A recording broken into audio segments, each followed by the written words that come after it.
আসসালামু আলাইকুম। আপনারা অবশ্যই সবাই ভালো আছেন, ভালো থাকার কথা। আজকে যে টিউটোরিয়ালটি করবো এটি একটি বিশেষ ইম্পর্টেন্ট টিউটোরিয়াল। আপনারা অবশ্যই সবাই ফুল দেখবেন।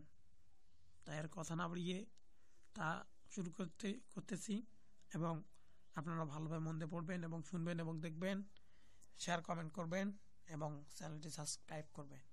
আজকের বিষয়টি হচ্ছে গোপনাঙ্গ ছোট, বিয়ে করতে ভয় পাচ্ছেন, তাহলে এই 3টি কাজ করুন, পুরুষাঙ্গ বড় করে তুলুন।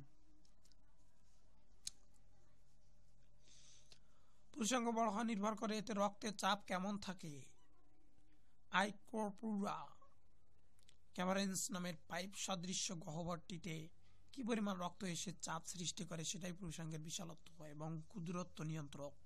পুরুষাঙ্গ একটি মাংসপেশি। অন্য সব মাংসপেশি যেমন ব্যায়াম করলে বৃদ্ধি প্রাপ্ত হয়, তেমনি এটাও ব্যায়ামের মাধ্যমে বাড়তে হবে। আর ব্যায়াম চালু না রাখলে যেমন মাংসপেশি শুকিয়ে যায়, তেমন এটাও কমে যাবে। কিছু কিছু পেইনাল সার্জারির প্রচলন বিদেশে আছে, তবে তা স্থায়ী কিছু কোনো দিন নয়। পেনিস পাম্প এর প্রচলনও আছে, কিন্তু ব্যায়ামের চেয়ে ভালো কিছু আর নেই। ব্যায়ামের প্রসঙ্গে আসি এবং 3 ধরনের ব্যায়াম আছে। 3 ধরনের ব্যায়াম আছে, এগুলো হলো 1 শেকিং, 2 জেলিং, 3 স্ট্রেচিং। শেকিং 1, প্রথমে আপনার পেনিসটাকে গোড়ার দিকে 2 আঙ্গুলের ধরুন শিথিল অবস্থায়। 2, এরপর সেটাকে আস্তে আস্তে ঝাঁকাতে শুরু করুন। 3, আস্তে আস্তে ঝাঁকানোর গতি বাড়ান। 4, এভাবে একটানা 200 থেকে 250 বার ঝাঁকান। 5, মাঝে মাঝে আপনার ইরেকশন হতে পারে। 6, ইরেকশন হলে পেনিসকে শিথিল হওয়ার জন্য কিছু সময় দিন। 7, তারপর আবার করুন। 8, এভাবে দিনে 2 বার। 9, এটা করার সময় আপনার হস্তমেথুনের ইচ্ছা থাকতে পারে, ইচ্ছাটাকে পাত্তা দেবেন না। 10, এটা করার সময় যদি হস্তমেথুন করেন তাহলে ব্যায়াম করা আর না করা সমান কথা।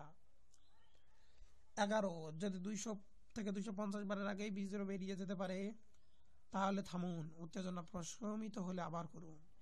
12, এটা করলে আপনার পুরুষাঙ্গের রক্ত সঞ্চালন আশাতীতভাবে বাড়বে।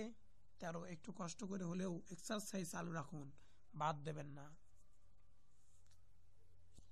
জেলিং 1, প্রথমে পেনিসকে পানিতে ধুয়ে নিন এবং মুছে ফেলুন। এরপর খানিকটা ক্রিম বা জেল জাতীয় পিচ্ছিল জিনিস, তেল জাতীয় জিনিস হলেও হবে, জোগাড় করুন। এটি পেনিসে ভালোভাবে মাখান শিথিল অবস্থায়। এবার বুড়ো আঙ্গুল এবং তর্জনীর সাহায্যে ওকে সাইন এর মতো করুন। এবার ওকে সাইন দিয়ে পেনিসের গোড়া ধরুন।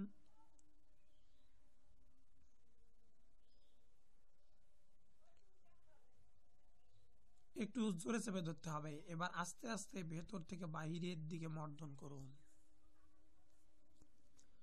7, জিনিসটা অনেকটা হস্তমেথুনের মতোই, কিন্তু খেয়াল রাখবেন এটা শুধু পেনিসের গোড়ার থেকে অগ্রভাগের দিকে, উল্টো দিকে করবেন না। 8, এভাবে 30 থেকে 40 বার করুন, দিনে 2 বার। 9, এটি করার সময় আপনি নিজেই টের পাবেন যে আপনার লিঙ্গ মুখে রক্তের চাপ বাড়ছে।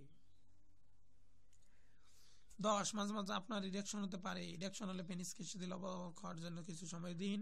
12, এটা করার সময় আপনার হস্তমেথুন ইচ্ছা থাকতে পারে, ইচ্ছাটাকে পাত্তা দিবেন না। 13, এটা করার সময় যদি হস্তমেথুন করবেন তাহলে ব্যায়াম করা না করা সমান কথা। 14, যদি 30 থেকে 40 বারের আগে বীর্য বেরিয়ে যেতে চায় তাহলে থামুন, উত্তেজনা প্রশমিত হলে আবার করুন। 15, এটি করার সময় লিঙ্গ মুখে সামান্য সাময়িক ব্যথা বোধ হতে পারে। এছাড়া আপনি দেখবেন লিঙ্গ মুখ থেকে লাল হয়ে ফুলে উঠতে রক্তের চাপের কারণে এমন হয়।